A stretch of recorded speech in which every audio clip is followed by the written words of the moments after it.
ఏమని చెప్తాను? క్రీస్తు అని చెప్పడానికి వాళ్ళు వాడిన పదం ఏంటో చెప్తాను. ఒకసారి జీవిస్తాను చూడండి, మీ మైండ్ షార్ప్గా పనిచేస్తుంది. చూడండి, యోహాను సువార్త 1వ అధ్యాయం. యోహాను సువార్త 1వ అధ్యాయము. ఒక మాట మీకు జ్ఞాపకం చేయాలని ఇష్టపడుతూ ఉన్నారు. ఎక్కడ చూస్తారంటే 19వ అధ్యాయం. మీరు ఎవడమని అడుగుటకు ఎవరెవరు పంపారంట? చిన్నోళ్ళు పాపలోని కాదు, వదిలేసా. యాజకులను, లేవీయులను ఎవరి దగ్గరకు వచ్చారు?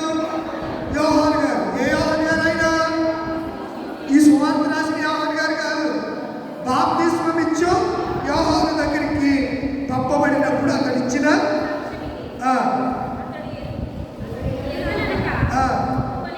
ఒప్పుకునేను.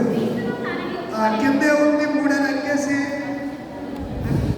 నేను ఎవరిని కాదని చెప్పాడు. 3 అంకేసి కింద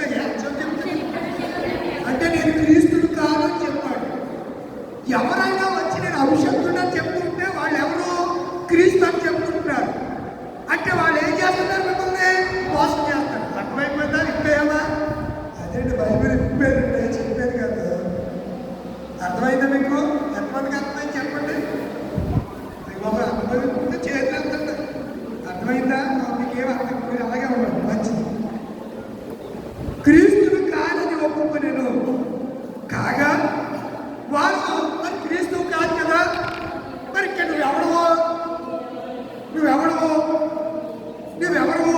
అంటే వాళ్ళు ఏమడుగుతున్నారు? నువ్వెవరో అని వాళ్ళు అడిగేస్తున్నారు. ఎవరని? నువ్వు లేదేవా? తర్వాత అప్పుడు ఆగేస్తున్నాడు. బాబు నేనే బాబు ఏలే నేనే అన్నాడు. తర్వాత నువ్వు ఆ ప్రవక్తవా? ఆ ప్రవక్త అంటే యేసు ప్రభు వారి గురించి ప్రవచనాలు ఉన్నాయి కదా, ఆయనేనా అని అడుగుతున్నారు. యేసు క్రీస్తువేనా అని అడుగుతున్నారు. కారణం ఉత్తరం ఇచ్చాడు, ఇది కాదు. కాబట్టి నువ్వెవరమే?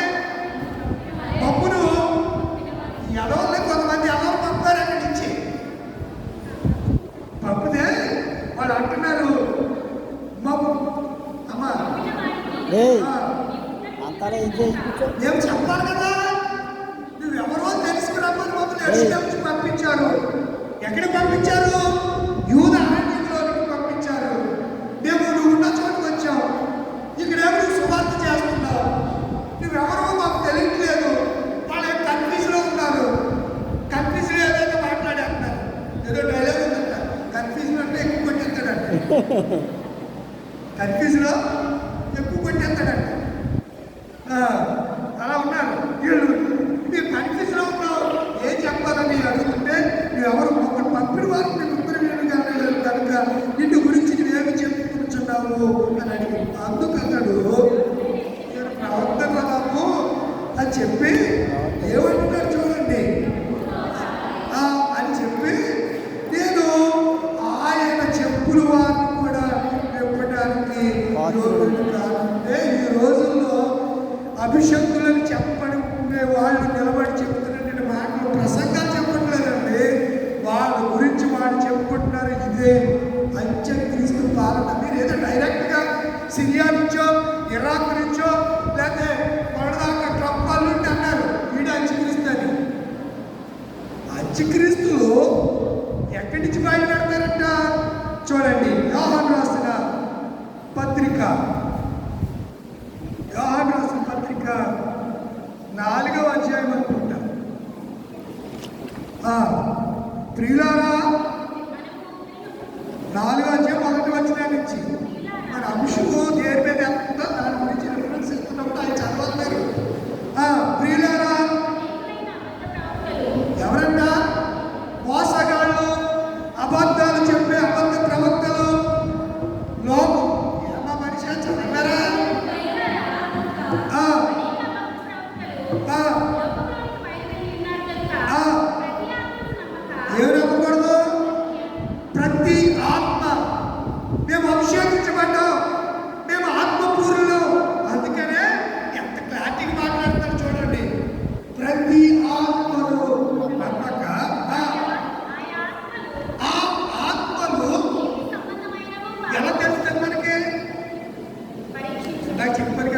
క్రీస్తుని నేను అభిషక్తుడు అని చెప్పుకుంటే వాడెవడు అబద్ధ బోధకుడు. ఇక్కడ అదే చెప్తున్నాడు, ఆ ఆత్మలు దేవుని సంబంధమైనవో కావో పరీక్షించండి. వీళ్ళు అంటారు క్రీస్తు శరీరధారి వచ్చానని. ఏ ఆత్మ ఇప్పుడు మేమే వచ్చామని చెప్తున్నారు కొంతమంది. ఎవరు వచ్చారని చెప్పట్లేదు. యోహాను గారు ఏం చెప్పారు? బాప్తిస్మం ఇచ్చే నా వెనక ఒక ఆయన వస్తున్నాడు, ఆయన రాబోతున్నాడు, వచ్చే ఉంటాడు. మీరు కన్నడ సినిమా ఎక్కడ చూసారు చెప్పండి. చూడలేదా? ఎవరు కన్నడ సినిమా చూడలేదా? చూడలే. ఇష్టంగా ఎక్కడ చూడలేదు. గుడ్ ఫ్రైడే అనేది ఇస్తారు, చూడండి, లైవ్ ఇస్తారు, చూడండి. నేషనల్ ఆఫ్ ద క్రైస్ట్ ఎక్కడ చూశారు? చూడలేదా? ఈ చూడండి మీరు. మెల్ Gibson national of the Christ అంటే ప్రపంచంలో బిలియన్ బిలియన్ బిలియన్ డబ్బులు సంపాదించిన cinema passion of the Christ. తెలుసా మీకు? వరల్డ్ హిస్టరీ సినిమా రంగంలో మొత్తం ప్రపంచ రికార్డుని బద్దలు పట్టేసింది. మీరు బాహుబలి అనుకుంటున్నారేమో, మీకు అయ్యే తెలుసు. బాహుబలి, ఉత్తరబలి, ఈ బలి గురించే తెలిసింది. ఆ సినిమానే సెన్సార్ బోర్డులో ఆమోదం కోట్ల టర్న్ ఓవర్ చేసి అని మీరు అనుకుంటారు.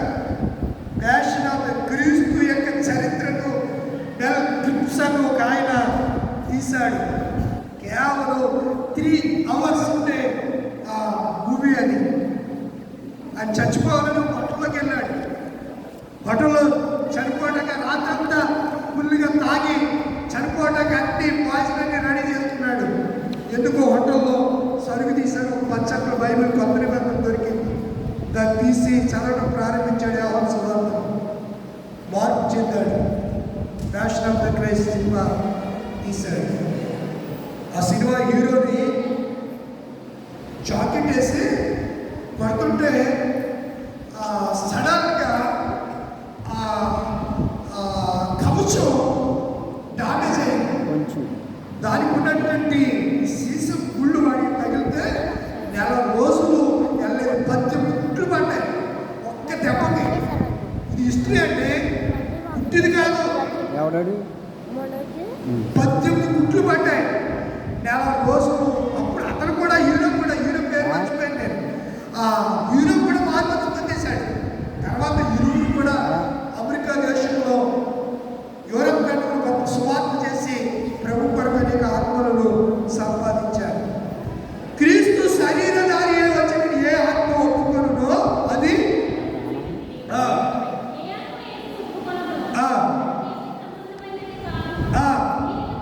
దీనిని బట్టి తిరుగుతారా మీరు? దేనిని బట్టి? ఇప్పుడు యేసుక్రీస్తు కంటే మేమే గొప్పవాడని చెప్పుకుంటే అది ఎవరు ఆత్మ? అబద్ధపు ఆత్మ. యేసుక్రీస్తు కంటే గొప్పవాడి ప్రపంచంలో ఎవడు లేడు, ఆయనే. అందుకే మనం మాట్లాడుతున్నాం శంకాలం రాజులకు. నేను గొప్పవాడు అన్నదంటే ఎలా వెళ్ళకపోయింది నీకు? వాక్యం కదా. ఆకాశము భూమి గతించిపోయినా ఇందులో ఒకటి కలపడం కాదు, ఒకటి తీయటం చేయకూడదు కదా. ఇది జీవగ్రంథం కదా. ఇది దేవుడి మాటలండి. ఏమన్నా సామాన్యమైనవి అనుకుంటున్నారా? మనుషుల మాటలో గాలి మాటలు అనుకుంటున్నారా? కాదు కదా. ఒక సున్నైనను పొల్లైనను తప్పిపోని మాటలు. ఇంకా అంటున్నాడు కదా, క్రీస్తు విరోధం వచ్చినని మీరు విని సంగతి ఇదే. వరట ఇది వరకే వారు లోకములో ఇది వరకు అది లోకములో ఉన్నది. చిన్నపిల్లలారా,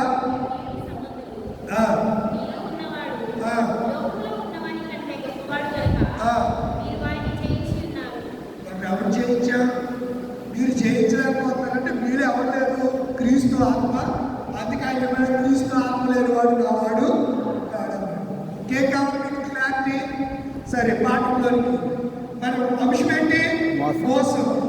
ఇప్పుడు సంఘాన్ని క్రైస్తవ్యం గురించే మాట్లాడుతున్నాం. బైబిల్లో ఉన్నటువంటి సంగతి. సంఘాన్ని చాలా మంది మోసం చేస్తూ ఉన్నారు.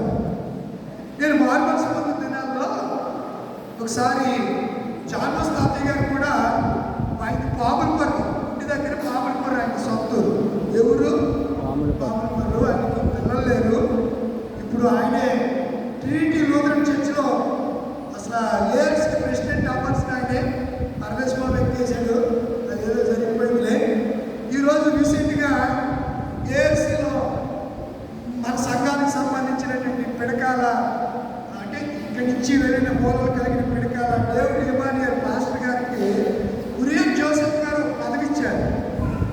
ఎవరు? కురియన్ జోసెఫ్. ఎవరైనా? David Emmanuel. ఆయన ఎవరు? ALC controller.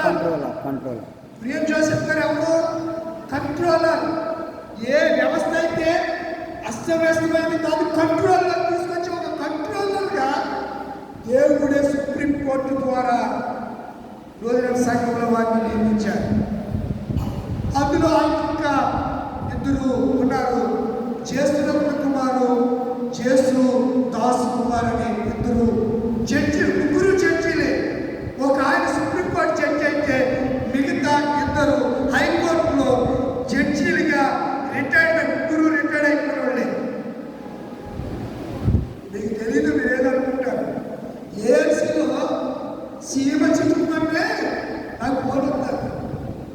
గొప్ప కోసం చెప్పట్లా, నేను ఇందాక ఎలా చెప్పినా విషయం చెప్తున్నా మీకు అర్థమవ్వాలండి. ఏఎల్సీలో అక్కడ చీమ చిక్కుకుంటే నాకు ఫోన్ చేసి చెప్పే ఫ్రెండ్స్ దైవ సేవకులు కోపలుగా ఉన్నారు. అయితే నేను ఎప్పుడు ఆ పాలిటిక్స్లోకి వెళ్ళను. ఆ ఏ పట్టించుకుని తెలుసుకుంటాను. అవసరమైనప్పుడు వాటిని ప్రజలకు విషదపరచడానికి తెలియచేయడానికి నా ప్రయత్నంగా దేవుని ఆత్మ చేత నా ప్రయత్నం చేస్తానంటే తప్ప వాళ్ళు అదేదో ఉంది మనకేదో ఉంది అని చెప్పి అక్కడ ఇది ఉందని ఎప్పుడు గొప్పలకు వెళ్ళే పరిస్థితి అసలు ఉండనే ఇప్పుడు దాన్ని దూరంగా దేవుని నామాన్ని స్తోత్రం కలుగునుగా. ఆమేన్. కనుక ప్రియమైన దేవుని పిల్లలారా, మనము ఆలోచన చేయగలిగితే చాలా మంది ఈ దినాల్లో ఇలాంటి మోసం చేసేవారు ఎక్కువైపోయారు. అందుకే యేసుప్రభువు జనం మీదకి ఈ దినాల్లో మోసం చేసేటప్పుడు ఏమవుతుందంట చూడండి. ఏమంటున్నాడు? జనం మీదకి, రాజ్యం మీదకి కరువులు, భూకంపాలు ఇవన్నీ కూడా వేదనలకు వేదన, హృదయ వేదన, హృదయ వేదన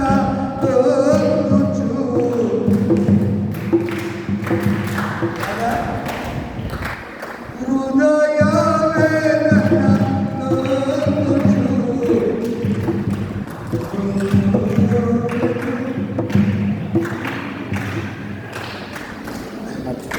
కట్టుకుని ఆగట్లా ఆడతాను.